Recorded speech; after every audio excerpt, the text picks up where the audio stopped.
मेरी कविता सुनाती हूँ। उसके पहले 2 लाइन चोरी से है। धनक के चूम लो उठो कि खोल दो जूड़े, धनक के चूम लो उठो कि खोल दो जूड़े, हमें बंधी हुई औरत उदास करती है। शुक्रिया। कविता का शीर्षक है तुम तय करते रहे। हमें कौन सा विषय पढ़ना चाहिए का फैसला हमारे घर के आंगन में बैठ घर वालों ने कर दिया। हमें 3 विषय में ढाला गया। समाजशास्त्र। हम पढ़ते रहे कैसे कैसे समाज बदला, युगों कालों समय के साथ किताबों के पन्ने भरे थे। हम उसी समाज में अपनी सुरक्षा में नंगे हाथ खड़े थे। दूसरा था गृह विज्ञान। मेरा अपना ही घर था, मेरी चाहत से अनजान। मैंने दर्शन शास्त्र के ऊपर से अपनी उंगली मोड़ ली थी और गृह विज्ञान की हो गई थी। घर, रहन सहन, पाक कला के पन्ने ही नहीं पलटे गए, बाकायदा गेहूं के पिसे जाने से गरम तवे तक का सफ़र तय किया। पहली बार आग की भाषा समझी, नमक से नज़रें मिलाई, मीठे डिब्बों में बंद किए अपने तमाम करतब, तुम्हारी ज़ुबान पर मुस्कराई। मैंने गृह विज्ञान की सारी रस्में निभाई। तुमने सबसे आसान विषय चुना हिंदी। तुम्हें पता ही नहीं तुमने कौन से सपने की डोर मेरी हाथ में थमाई। मैं पहली बार मुस्कराई। रेत को डोरियों पर सुखाने का सुख तुम जान भी नहीं सकते। शुक्रिया। हम रश्मि रथी लेकर सोने लगे, हम सरोज स्मृति में आंखें भिगोने लगे। हम बिहारी की नायिका बन गढ़ते कितने रूप, हम कालिदास के पागल प्रेम में बादल बनने लगे। परियों की कहानियां हमसे होकर गुजरी। हमारी गुम हुई चप्पल को लेकर चल पड़ा होगा कोई सुदर्शन राजकुमार।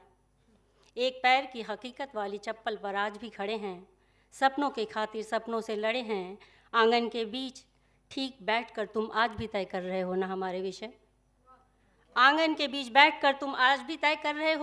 विषय। हम उनमें से ही कोई धागा उठाकर एक रंग चुन लेते हैं। हम खिड़की को आसमान, ख्वाब को इतराता चांद और इंतज़ार को सुदर्शन राजकुमार की बेचैनी में छोड़ आए हैं। तुम जब भी तय करते हो विषय, हम आंगन में चुपचाप झांक आते हैं।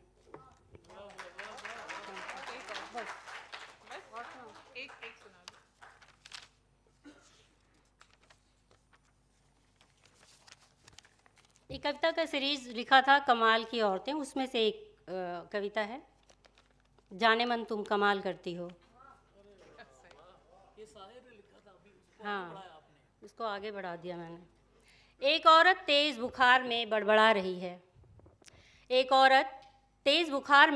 रही है, छत पर फैला हुआ है गेहूँ, आंधी से बिखर न जाए, समेट लेना, छोड़ देना मुट्ठी भर दाने उस घायल कबूतर के लिए जो चलता सा घिसटता हुआ कुछ दाने उठा ले जाने की पूरी कोशिश करता है। घोंसले में भूखे न रह जाएं उसके बच्चे। औरत नींद में बड़बड़ा रही है।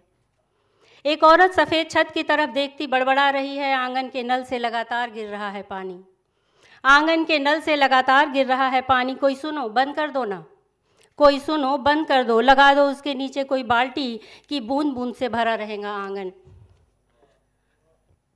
अरे पीछे गली के मोड़ पर जो सब्जी वाला है ना, देने रह गए हैं कुछ पैसे उसे। औरत बड़बड़ा रही है।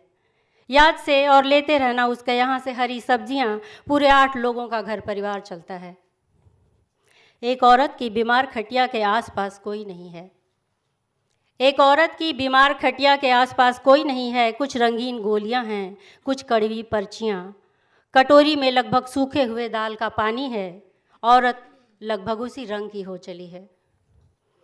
बीमार हो तो बहक जाती हैं औरतें। तेज़ बुखार से तेज़ होती है इनकी फिक्रें। आज व्रत है कि दिन है कि कोई पूजा का दिन है। अरे छूट गया क्या, प्रदोष का दिन था क्या? व्रत खाली हो गई होगी। भोग की कटोरी जरा देखना तो, पौधों में पानी ही डाल दो।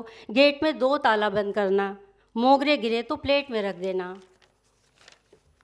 लगातार बड़बड़ा रही औरत के मुंह पर भिनक रही मक्खियों को नहीं उड़ा पाते उसके हाथ।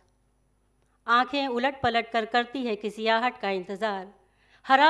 हजार फिक्र में पड़ी बीमार औरत की खटिया तक कोई नहीं आता जल्दी। मौत भी। दाल की सूखी कटोरी में चमक दमक महक स्वाद, आग भूख की यात्रा समाप्त होने को है।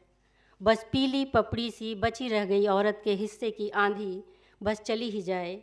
ये दूर ब्याही बेटियों की खबर लेते रहना ज़रा, ये बड़बड़ा रही हैं, ये बड़बड़ाएंगी, ये कमाल की औरतें हैं, अपनी आदत से बाज नहीं आएंगे।